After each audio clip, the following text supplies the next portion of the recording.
Hey, this is Lorena and I wanted to do a video for you. It's kind of like a catch up, but also share how I am still working from home. I guess one of the things about working from home is I've been doing it most of my life.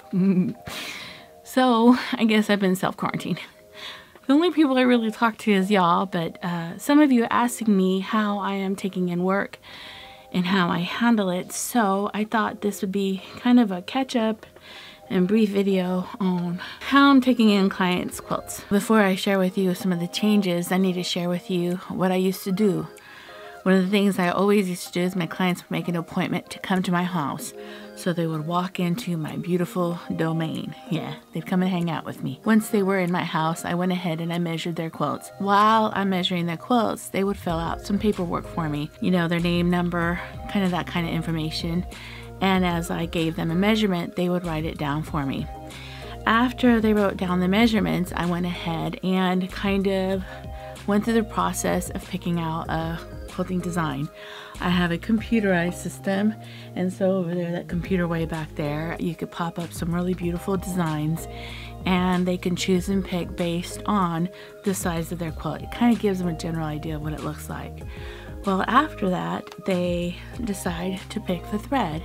We go through the picking the thread process, and after they pick the thread, we go ahead and talk about batting. If they provide the batting, I'll use their batting, or if I provide the batting, I give them the price range of my batting and kind of give them a full view of how much it will cost.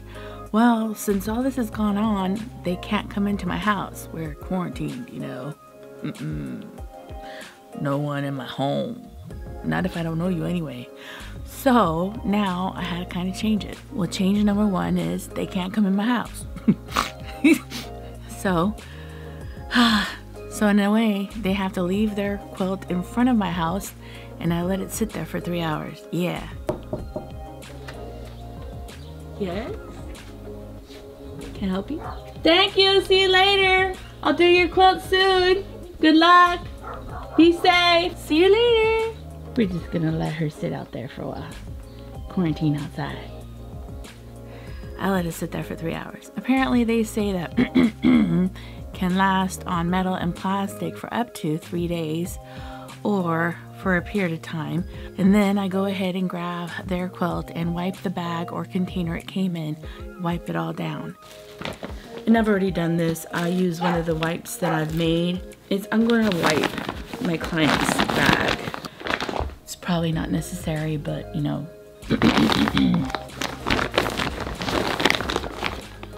Then I get their quilt that they dropped off at my house and I put it in a bin here in this room and I kind of quarantine it for about a week. Yeah.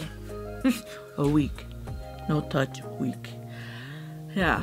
I've used Lysol and spray the container with Lysol and just leave the package in its spot for a couple days. No touching. And after I touched it and put it in the container, I wiped my hands with the wipes that I made. I'll post a link up here for the video and just leave it alone. Yeah, those are some of the changes I've made. No touch quilt till later. Okay, this is a quilt, 2 quilts or 3 quilts that a client brought to me. One of the things that you can do is, this has been sitting in quarantine, my personal quarantine, for a couple of days. Probably like a week or 2. I really, honestly, I just remembered that I had this job. Don't judge, okay? Bring out the quilt fabric and iron it before you start working on it. I go ahead and use my beautiful iron and iron the quilt all up and down and make sure that everything is sanitized. Is that? Now, I feel like if I've had the quilt in my bin for more than several days, maybe a week, that I'm safe. I also let the client know that I'm not going to do the quilt for a couple days before I touch it. One of the clients that I have that did bring me a quilt during this season of my life, she said, do whatever. I don't care. I trust you. Just do it. So I picked the thread, and that's one of the videos where I picked the wrong color thread. and I picked the design without any of her input, without any of her decisions involved, and made a mistake. But I'll have a lot of clients who will do that for me and just say, you decide, I trust you. And usually I do really well. And then they're not very picky about anything, and then they come and pick it up in person. But now I can't have them in my house. So what I do, that client, is I had her come to the house and pick it up, and I had the package outside and leave the money under. She wrote me a check, leave the money under the mat. Life today. So what do I do with the clients that want to see the design and the thread and all that stuff? Well, after the quilt is out of quarantine, I go ahead and call my client probably the day before or 2 days before I'm going to quilt it. I ask them, and this is what makes it hard sometimes, because I'll call them but they're busy, or they'll call me and I'm busy. To catch up with them is sometimes hard. That's why I give myself a day or two before I even start quilting it to get the information. I go ahead and get that quilt and I iron it. This way I get to see the quilt, I see the style of the quilt, and I'll talk to the client and I'll pick several designs on my computer, and I'll send her either pictures or I'll FaceTime her of the designs that I think will go good with her quilt, and also thread colors. And then I ask her to pick which one she likes the best. And usually the client will either text me or message me or FaceTime me, and they'll let me know what they like. In that time too, I already have a flyer filled out with their name, their phone number, and I do the filling out for them. I write out the measurements, the size of the quilt, and also to the cost of me quilting it before I even quilt it at all.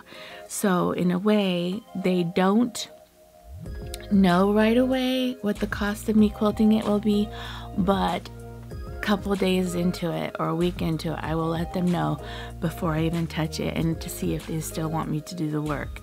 I don't take it personal when a client says, okay, I don't want you to do it, it's too much money. I understand. And so a lot of my clients will say yes, they want me to continue, and yes, they like the design, or they'll ask me for more information, maybe if I could find a different design. Try to make this as simple as possible, because this can take a lot of time, the decision making, and then we're doing it via FaceTime, text, or pictures.